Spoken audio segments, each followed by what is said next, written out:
ganin mo rin. Pangaganin. Ganyan ba yun? Dapat na sinasabon yan eh. Yung kung ano ba yan, dapat nakasabahan ko lalagyan ko ng ano.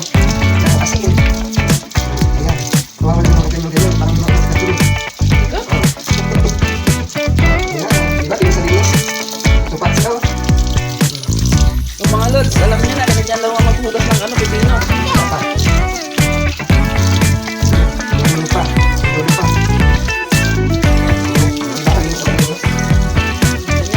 Sina G maghugas, please.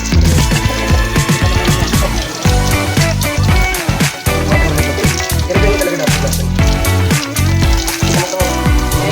Yan. Kasi ganito ang gagawin yan. Ayan. Upload ka lang ngayon. Tama na ngayon.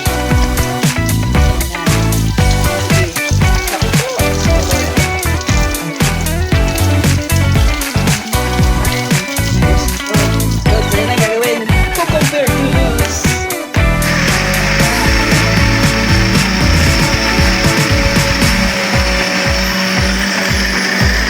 Tapos, ito na yung finished product niya, mga lods.